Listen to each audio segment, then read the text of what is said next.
Hello everyone, welcome to our channel guys. यहाँ पर आज हम बात करेंगे आईआईटी भिलाई के रिक्रूटमेंट नोटिफिकेशन के बारे में।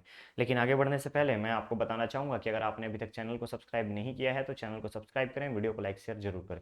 चलिए शुरुआत करते हैं आज के इस नोटिफिकेशन का। तो गाइस यहाँ पर देख सकते हो एडमिनिस्ट्रेटिव एंड टेक्निकल वैकेंसीज के बारे में रिक्रूटमेंट नोटिफिकेशन जारी किया गया है। सबसे पहले हम पोस्ट देखेंगे, नेम ऑफ पोस्ट देखेंगे, ग्रुप देखेंगे, पे लेवल, वैकेंसीज, कैटेगरी, अपर एज लिमिट। तो सबसे पहले बात करता हूँ असिस्टेंट सिक्योरिटी ऑफिसर का। बी ग्रुप का पोस्ट होगा, लेवल 6 का पे स्केल होगा, इनिशियल सैलरी 35,400 की रहेगी। 35,400 से लेके 1,12,400 का पे स्केल होगा। जनरल के लिए रिजर्व्ड है, यहाँ पे 35 साल की अपर एज लिमिट रखी गई है। नेक्स्ट पोस्ट है असिस्टेंट के लिए। टोटल नंबर ऑफ पोस्ट यहाँ पर 10 रखा गया है। लेवल 4 का पे स्केल होगा 25,500 का। यहां पर अगर आप देखेंगे तो अलग अलग कैटेगरी में टोटल 10 पोस्ट को डिवाइड किया गया है। अपर एज लिमिट 32 ईयर्स रखा गया है। एज में रिलैक्सेशन गवर्नमेंट नॉर्म्स के अकॉर्डिंग सारे पोस्ट में दिए जाएंगे। नेक्स्ट है जूनियर असिस्टेंट। यहां पर आपका अगेन लेवल 3 का पे स्केल होगा 21,700 से लेकर के 92,300 तक का। क्लियर है। यहां पर अपर एज लिमिट यहाँ पे 30 ईयर्स रखा गया है। नेक्स्ट आता है आपका टेक्निकल पोस्ट में। टेक्निकल पोस्ट में सबसे बड़ा पोस्ट यहाँ पर एग्जीक्यूटिव इंजीनियर का है, जिसके लिए ग्रुप ए का ये सर्विस रहेगा। L11 यानी कि लेवल 11 का पे स्केल होगा 67,700 से 2,08,700 का पे स्केल होगा, जिसके लिए अगर आप देखेंगे तो जनरल के लिए रिजर्व्ड है। अपर एज लिमिट यहाँ पे 40 ईयर्स रखा गया है। Next post medical officer. Again level 10 का पे स्केल 56,100 से लेकर के 1,77,500 तक का। ठीक है। यहाँ पर जनरल के लिए पोस्ट रखा गया है, 40 ईयर्स तक का रिजर्व है। Assistant physical education officer, again level 10 का पे स्केल। यहाँ पर टोटल नंबर ऑफ पोस्ट 1 है। जनरल के लिए रिजर्व, 40 ईयर्स का अपर एज लिमिट। नेक्स्ट है superintendent technical. Again B group में लेवल 7 का पे स्केल 44,900 से लेकर के 1,05,800 तक का पे स्केल होगा।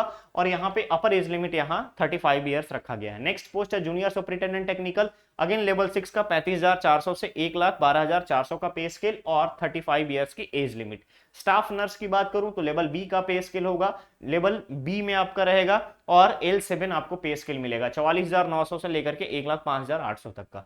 यहां पर 35 साल की अपर एज लिमिट रखी गई है। नेक्स्ट आता है असिस्टेंट टेक्निकल के लिए। असिस्टेंट टेक्निकल के लिए लेवल 4 का पे स्केल 25,500 से लेकर के 98,400 तक का। ठीक है। यहां पर अगर आप देखेंगे अपर एज लिमिट यहां पे 32 ईयर्स रखा गया है। नेक्स्ट आता है मोड ऑफ रिक्रूटमेंट। तो मोड ऑफ रिक्रूटमेंट यहां पे डायरेक्ट रिक्रूटमेंट है, किसी भी तरीके का कोई भी ये सारी चीजें देखने को नहीं मिलेगी। नेक्स्ट आता है एडमिनिस्ट्रेटिव पोस्ट में क्या एजुकेशन क्वालिफिकेशन है, कोई एक्सपीरियंस है। तो पहली चीज असिस्टेंट सिक्योरिटी ऑफिसर के लिए मिनिमम बैचलर डिग्री 60% मार्क्स के साथ होना चाहिए और मिलिट्री या पुलिस या एनसीसी या फायर फाइटिंग ट्रेनिंग रिक्वायर्ड है। साथ ही साथ 6 ईयर्स का रिलेवेंट एक्सपीरियंस होना चाहिए और कम से कम लाइट व्हीकल या मोटरसाइकिल राइडिंग एबिलिटी होना चाहिए। नेक्स्ट पोस्ट है असिस्टेंट का। असिस्टेंट में मास्टर डिग्री रिकॉग्नाइज्ड है यहाँ पर मिनिमम 55% मार्क्स के साथ, और अगर कोई ग्रेजुएट है तो मिनिमम 3 इयर्स एक्सपीरियंस के साथ यहाँ पर अप्लाई कर सकता है। क्लियर रहेगा। रिक्वायरमेंट है proficiency in use of variety of computer application. ठीक है। नेक्स्ट है proficiency in English and good typing skill, secretarial practices, inter office communication. Clear रहेगा। जूनियर असिस्टेंट के लिए अगर आप देखेंगे तो बैचलर डिग्री रिक्वायर्ड है 55% मार्क्स के साथ, बट प्रोफिशिएंसी हिंदी और इंग्लिश दोनों में चाहिए। नेक्स्ट आता है technical post executive engineer. Executive engineer के लिए बीई बीटेक होना चाहिए सिविल या इलेक्ट्रिकल इंजीनियरिंग में मिनिमम 55% मार्क्स के साथ, और मिनिमम 6 ईयर का एक्सपीरियंस आपको होना चाहिए ग्रुप 7 में। अगर ध्यान देंगे तो 7 पे लेवल 7 के मैट्रिक्स पे 5 to 6 ईयर्स का आपका एक्सपीरियंस रिक्वायर्ड होगा। अगर कोई एमईएम टेक कर रखा है तो यहां पर उनके लिए पे लेवल 7 का 1 साल का मिनिमम यहां पर एक्सपीरियंस रिक्वायर्ड होगा। डिजायरेबल क्या है, बैचलर डिग्री होना चाहिए सिविल में, इलेक्ट्रिकल इलेक्ट्रॉनिक्स एंड कम्युनिकेशन में, नॉलेज ऑफ सीपीडब्ल्यूडी यानी central public works department rules के बारे में, कैड के बारे में, प्रोजेक्ट मैनेजमेंट के बारे में, working with the high tension lines maintenance के बारे में। क्लियर है। नेक्स्ट है मेडिकल ऑफिसर। मेडिकल ऑफिसर में एमबीबीएस डिग्री रिक्वायर्ड है रिकॉग्नाइज्ड यूनिवर्सिटी के साथ, 55% मार्क्स होना चाहिए और 3 इयर्स का working experience after that completion of degree. Clear है। तो इस चीज को आप यहां पर ध्यान रखिएगा। मिनिमम 20 बेड हॉस्पिटल में आपका एक्सपीरियंस होना जरूरी है। नेक्स्ट है assistant physical education officer. Graduate required है, मास्टर डिग्री होना चाहिए फिजिकल एजुकेशन में या स्पोर्ट्स एजुकेशन में। ठीक है। 55% मार्क्स के साथ और 5 ईयर का एक्सपीरियंस होना चाहिए मिनिमम यूनिवर्सिटी और या फिर इंस्टीट्यूट में स्टेट लेवल का या नेशनल लेवल का। ठीक है।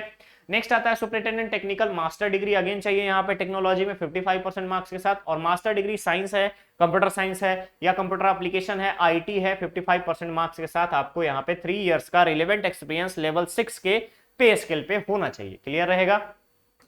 नेक्स्ट है जूनियर सुपरिटेंडेंट टेक्निकल के लिए मास्टर डिग्री रिक्वायर्ड है यहाँ पे, कंप्यूटर साइंस में, आईटी में, या फिर बैचलर डिग्री होना चाहिए इंजीनियरिंग में 55% मार्क्स के साथ। और इसके अलावा अगर आप देखेंगे तो 10+2 3 इयर्स डिप्लोमा भी कंसिडरेबल है, यानी कि 10+2 करने के बाद साइंस के साथ अगर आपने 3 इयर्स का डिप्लोमा किया है कंप्यूटर साइंस में तो भी आप यहां पर अप्लाई कर सकते हैं, बट कंडीशन है कि 2 इयर्स का यहां पर एक्सपीरियंस रिक्वायर्ड होगा। लेकिन जैसे अगर आप मास्टर हैं तो मास्टर में यहां पे कोई भी एक्सपीरियंस की रिक्वायरमेंट नहीं है। स्टाफ नर्स के लिए बीएससी नर्सिंग होना चाहिए 60% मार्क्स के साथ और 2 इयर्स का रिलेवेंट एक्सपीरियंस रिक्वायर्ड होगा, या फिर 3 इयर्स का डिप्लोमा जीएनएम कर रखे हैं तो भी आप यहां पर अप्लाई कर सकते हैं। और कंडीशन है कि आपका रजिस्ट्रेशन जो है नर्सिंग काउंसिल में होना चाहिए। क्लियर है? साथ ही साथ 3 इयर्स एक्सपीरियंस वालों को यहां पे प्रायोरिटी दी जाएगी। नेक्स्ट आता है assistant technical, master degree science, computer application, IT, bachelor degree without any experience. But जैसे ही आप बैचलर डिग्री में आते हैं तो 3 इयर्स का एक्सपीरियंस यहां पर रिक्वायर्ड होगा। क्लियर है? अगर आप बैचलर डिग्री है साइंस में, कंप्यूटर साइंस में, आईटी में, तो आपको यहाँ पे 3 इयर्स का टेक्निकल पे मैट्रिक्स लेवल 3 पे कम से कम 3 साल का एक्सपीरियंस होना चाहिए। क्लियर है?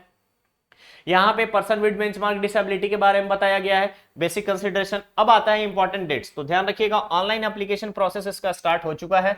ऑनलाइन एप्लीकेशन प्रोसेस इसका 27 फेब से स्टार्ट हो चुका है। ठीक है, 27 फेब से स्टार्ट हो चुका है और लास्ट डेट रखा गया है 27 मार्च। याद रखेंगे आप, लास्ट डेट क्या रखा गया है? 27 मार्च। क्लियर है? इसके अलावा फाइनल सबमिशन के बारे में बात करेंगे last time of payment details में, तो पेमेंट डिटेल्स के लिए लास्ट है आपका 29 मार्च, यानी 2 दिन का एक्सटेंशन के साथ आपको यहां पर सारी चीजें मेंशन की गई है। इसके अलावा अगर आपको बात करें तो यहां पर मेंशन किया गया है no need to send the hard copy of the application to the institute. और दूसरी चीज है इंटीमेशन ऑफ इंटरव्यू और written trade test shall be sent through email and speed post. पहली चीज, आपको ईमेल और स्पीड पोस्ट के माध्यम से आपके एग्जाम के बारे में, इंटरव्यू के बारे में इंफॉर्मेशन आपके एड्रेस पर भेजी जाएगी। इस चीज को ध्यान रखिएगा। क्लियर है? नेक्स्ट आता है कि सभी पोस्ट के साथ साथ आपको पे लेबल, उसके अलावा यूजुअल अलाउंसेस जो भी रहते हैं जैसे dearness allowance, house rent, transport, सारी चीजें आईआईटी भिलाई के रेसिडेंट अलॉटमेंट रूल्स के अकॉर्डिंग आपको प्रोवाइड किया जाएगा। क्लियर है? चलिए नेक्स्ट आता है जनरल इंस्ट्रक्शन। तो यहां पे ऑनलाइन एप्लीकेशन सिर्फ और सिर्फ आप क्या कर सकते हो? ऑनलाइन मोड में ही कर सकते हो। कंडीशंस दी गई है कि कोई भी ऐसा डॉक्यूमेंट्स या कोई भी ऐसी इंफॉर्मेशन जो बाद में रॉन्ग प्रूफ होता है तो आप रिजेक्शन के लिए लायबल होंगे।